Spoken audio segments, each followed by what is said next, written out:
Imagine you are standing on a hillside in central Italy in the summer of 216 BC. The ground beneath your feet is flat and dry. The air smells of dust and sweat, and something else, something you cannot name yet. Ahead of you, stretched across the plain of Cannae, it's the largest army Rome has ever assembled. 86,000 soldiers, the finest fighting force the ancient world has ever produced. Disciplined, armored, confident. They have done this before. They always win. And somewhere across that plain, facing them, is the Carthaginian general named Hannibal Barca, with roughly 50,000 men, outnumbered, low on supplies, far from home. By every measure of ancient warfare, he should lose today. He should lose badly. The Romans know this. Their commanders know this. The senators back in Rome know this. By nightfall, those 86,000 Romans will be dead. Not defeated, not routed and scattered to regroup later. Dead. Nearly every single one of them in a single afternoon. It is the greatest military defeat in Roman history. It is arguably the greatest single-day loss of life in any battle in the history of human warfare. And it was accomplished by a man who was outnumbered, outgunned, and fighting on ground he had not chosen. What Hannibal did at Cannae was not simply win a battle. He invented a shape, a geometry of destruction so perfect that military commanders have been trying to copy it for 2,000 years. But the story of Cannae is not really about Hannibal. It is about what Rome did next, because what Rome did next is the reason why you know what Rome is. To understand the weight of what happened on that plain, you need to understand what Rome was in 216 BC. Rome was not yet an empire. It was a republic, roughly 400 years old, built on a ferocious and almost irrational belief in its own invincibility. Romans did not think they could win every battle. They thought they could never truly lose a war. Loss was a temporary condition, a setback, a problem to be solved with more men, more discipline, more time. The Roman idea of defeat was not the end of something. It was the beginning of the next campaign. This belief had been tested before. A Celtic chieftain named Brennus had sacked Rome itself nearly 2 centuries earlier, burning much of the city to the ground. Rome survived, it rebuilt, it expanded. It treated the sacking as an insult to be answered rather than a wound to recover from.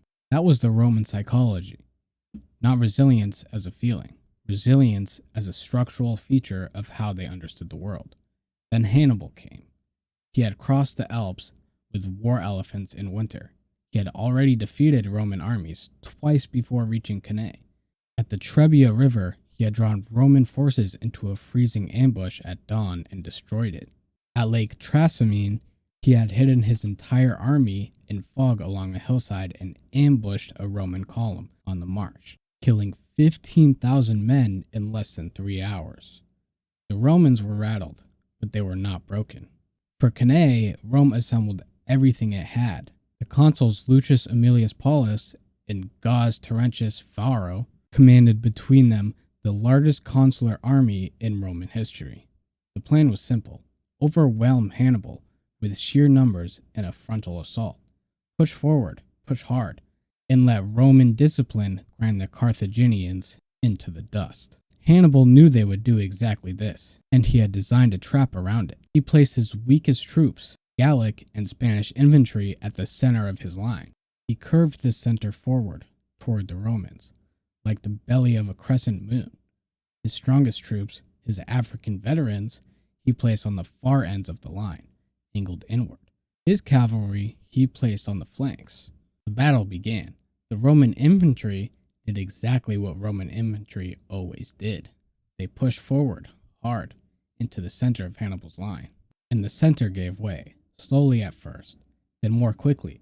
The Gauls and Spaniards stepped back, step by step, drawing the Romans deeper and deeper into what had been the curve of the crescent. The Romans pushed harder. They smelled victory. They compressed together, pushing forward into the retreating center, packing tighter and tighter as the flanks of Hannibal's line began to curve around them. And then the African veterans on the wings pivoted inward. The Romans were surrounded, not from the outside, but as a besieging force surrounds a city. From within the battle itself, they had walked into an envelope and it had closed around them. The Carthaginian cavalry finished the work by sealing the rear. 86,000 Roman soldiers stood packed so tightly they could not raise their swords. Men died standing upright because there was no room to fall. The shape Hannibal drew that day is called a double envelopment, a pincer, a killing embrace. Commanders from Napoleon and Eisenhower have studied it, copied it, attempted to reproduce it. It appears in military academy curricula on every continent.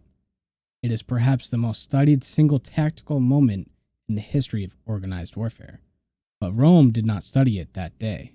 Rome bled. Among the dead were 80 Roman senators. The consul Paulus was killed in the fighting. Vast numbers of Rome's experienced officer classes died on that plain. The scale of loss was so enormous that when the survivors reached Rome and began to report what had happened, the city went into a kind of collective shock. Women were forbidden from public mourning to prevent panic. Emergency laws were passed. Rome teetered. And then Rome did something that no one expected, something that in the long view of history turned out to be more important than anything Hannibal had accomplished on that plain. Rome refused to negotiate. Hannibal sent a delegation to Rome with his terms. The Senate would not receive them, not because they were proud, not because they were deluded about what had just happened. They knew exactly what had just happened.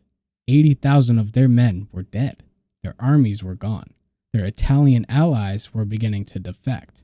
Hannibal was moving through the peninsula largely unchallenged. And Rome said no. The Senate called for new legions. They lowered the draft age. They armed slaves and freed them in exchange for service. They sent armies not to engage Hannibal directly, but to cut off his supply lines, harass his allies, and bleed his force slowly through time.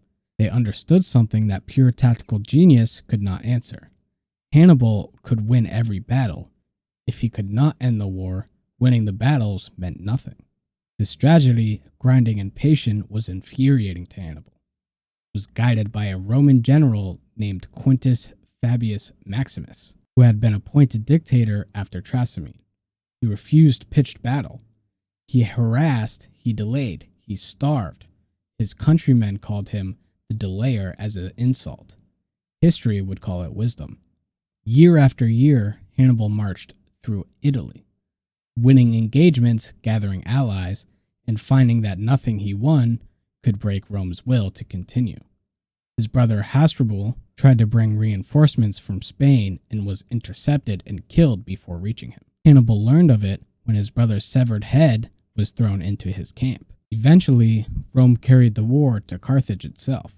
A Roman general named Scipio landed in North Africa and threatened Carthage directly, forcing Hannibal to abandon Italy and return to defend his home city.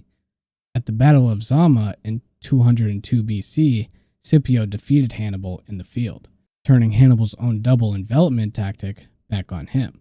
Carthage surrendered. The war was over. Rome had lost at Cannae more completely than almost any army in history has ever lost in battle. And Rome had won the war. What Cannae tells you is not a story about tactics.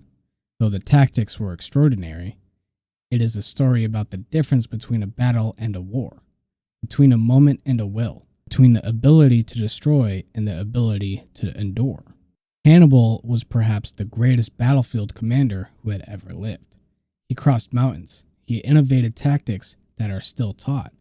He defeated Rome in the field again and again.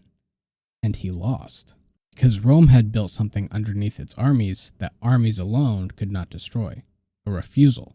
A collective institutional, almost unreasonable refusal to accept that losing meant finished. See the versions of this pattern everywhere in human history. The side that wins is not always the side with the superior force at any given moment. It is often the side that decides, at the moment when losing seems most complete, that this is not the end, that the battle is not the war, that what has been taken can be rebuilt, and what has been destroyed can be replaced, and what has been humiliated can be answered. Rome walked off the field at Cannae and made a decision that had nothing to do with military genius. It made a decision about identity, about what Rome was. And what Rome was not the army that died on that plain. What Rome was the thing that assembled a new army anyway. The question that Cannae asks you across 2,000 years is this: when the plain is covered with what you built and it is not enough, when the numbers are wrong and the day is lost, and every reasonable calculation says that this is finished, what do you decide you are? Rome decided it was not finished. And that decision, more than any general, more than any army, more than any tactic, is why Rome became Rome.